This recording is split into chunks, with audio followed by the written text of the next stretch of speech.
Bucknutters, welcome to the Bucknuts Morning 5 here on Wednesday, July 29th, 2015. I am Dave Biddle, and I am joined by Bucknuts contributor Jonah Booker. Jay Book, great to talk to you as always. How you doing? Good morning. I'm doing well. Glad to be here. Good to be a Buckeye. Yeah, it's a good time. Good time to be a Buckeye, and that's an understatement. With everything they're doing on the field, will likely do on the field, everything that's going on with recruiting, it's pretty amazing. I thought the Jim Tressel era was the golden age, and it's just gotten better with Urban Meyer. It's pretty amazing. First topic of conversation here, Kareem Walker tells our Bill Kurelic that he is 100% committed to Ohio State. And Bill, the dean of Ohio State football recruiting, says it's not just lip service. Bill says that he's not worried about Walker going elsewhere. I know Walker took the visit, to your neck of the woods down there in Tempe, Arizona, check out Arizona State. Who wouldn't want to take a trip down there? But if the dean of Ohio State football recruiting is not concerned, I'm not concerned. What's your take on Walker, Jay Book? I'm not concerned about Walker. Here's a guy. He's going to take his visits. You're looking at a class that is absolutely loaded. Walker has built a solid relationship with the commits that are already in the class. I believe Tuesday night he tweeted out that he was looking ahead to Ohio State for a visit next weekend. He wanted to learn from Ezekiel Elliott as far as his work ethic. He wanted to get back, he said, also during fall practice to see him on the field. Kareem Walker is a guy who initially said he was going to shut down his visits, but you know how that goes. You're dealing with 16 and 17-year-olds. It can change with the wind anytime you're talking recruiting. So with him taking his visits, I'm not concerned about it at all. At the end of the day, this is a guy who's looking to be a Buckeye. Something that really stood out to me with Bill Kurelic's article is Walker said that he's looking to enroll early, which will be huge for Ohio State, getting a 5-star running back on campus for spring ball.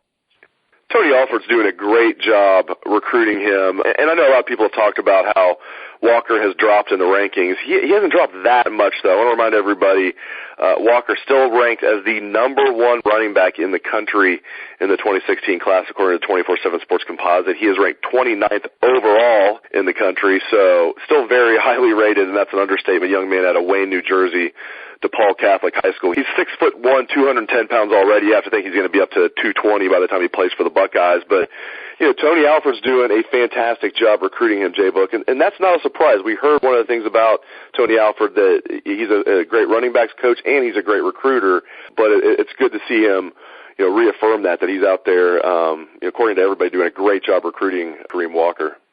Absolutely.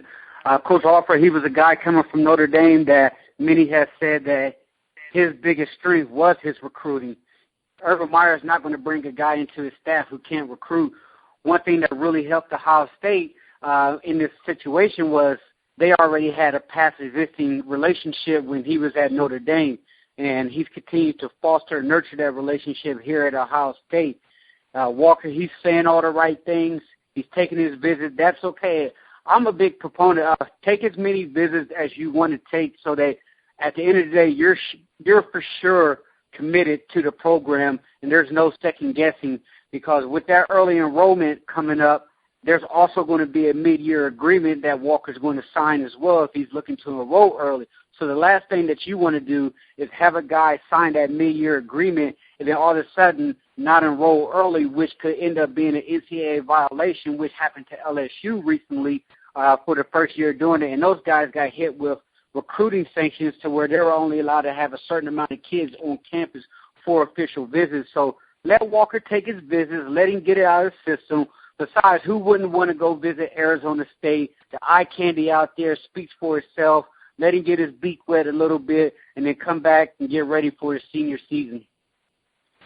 Switching gears to Danny Clark, Ohio State commitment in their 2017 class, the ever-growing 2017 class. He's been a member for quite a long time. He's transferring from Massillon to Akron-Hoban, as I'm sure most people know this year, has already transferred, and our Steve Hellwagon has a story on our site that he posted last night on Danny Clark. Real nice story. I invite everybody to check that out if you haven't already. What I want to talk to you about regarding Clark, J. Book, is his stock continues to drop. He is the lowest rated recruit in Ohio State's 2017 class other than the kicker. Now, all these guys are ranked really high, so, I mean, even if you're the second lowest rated recruit in the class, you're still very highly ranked. But His ranking now, he is the number 12 quarterback in the country in the 2017 class, according to 24/7 Sports Composite, number 252 overall. So very good rankings, right? But he used to be the number 2 quarterback in the country and was top 30 overall. He's gone from a 5-star to a mid 4-star. He's also a year older than most high school juniors. Anything to be concerned about here? What's your take on this? One thing that I'm concerned with Danny Clark is right now it feels like he has a lot of outside distractions going on with him, from moving from Massillon over to Akron. Let's focus on football, Danny. Let's get focused on what the main thing is continue to develop your game. As you mentioned, this was a guy who was really highly regarded. He's seeing his stock drop. A lot of people who saw him last year said that he had issues really spinning the ball, but a lot of people also blame that on the Massillon offensive line. So to me, I want to see a huge bounce-back year from Danny Clark, because at the end of the day, the Ohio State coaches, they're bringing in the elite of the elite. Can Danny Clark potentially see the field at Ohio State? They saw something in him early, but a lot of people think that his game is slipping. So what can he do at Akron? He's going to have a stellar, running back behind him, another fellow Buckeye pledge talking the rock for him. But can Danny Clark show why Ohio State wanted him so early is going to be the question this coming season. So I tend to think that there's a good chance they're going to take 2 quarterbacks in that class now. They have Danny Clark, of course. I think they're going to take one more. Somebody who disagrees with me is the aforementioned Dean of Ohio State football recruiting, Bill Kurelic. I was trading text messages with Bill Kurelic last night, getting his thoughts on this, if they might take 2 quarterbacks. Here's what he said. I'm just going to read the text message here.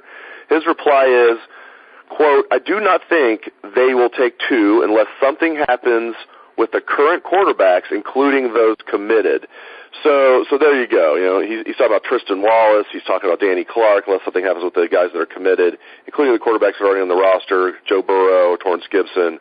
So that's Bill Kurelick's take. He does not think they're going to take 2 unless something, unforeseen happens. I think they will take 2. Be the tiebreaker here, J-Book. I know we're looking way into the future. We're just making up, topics to talk about, but hey, that's what we do. It's still technically the off season, at least for a couple more days. Be the tiebreaker. Are they going to take 2 in the 2017 class?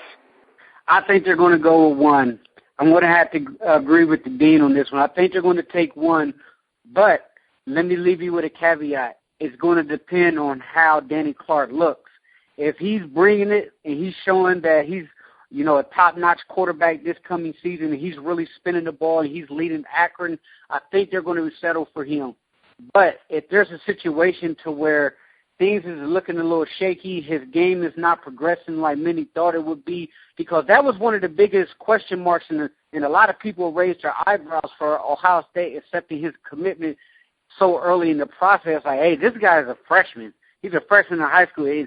Are you sure this is going to be he becomes a junior, senior, is really going to be that good of a quarterback? Because as you mentioned, he was a year older than a lot of the other kids in his grade, and he's much more developed compared to the other kids his age. So it's going to be huge to see if he really brings his A game. And if he doesn't, then I think you can start seeing a situation where Ohio State will start looking at other quarterbacks to bring in for that 2017 class. We're going to have to bet a Chipotle burrito on this or something. We'll have to get the Dean involved, too. I might get 2 Chipotle burritos out of it, or I might be paying out 2 Chipotle burritos. Because I think, in the end, they're going to take 2 quarterbacks in their 2017 class. I just think Urban's going to end up taking 2. We'll see. We won't know for a while. We won't know the answer for a long time, but we'll have to have a Chipotle burrito bet. High stakes. But it's great a deal. As always at a Jonah Booker.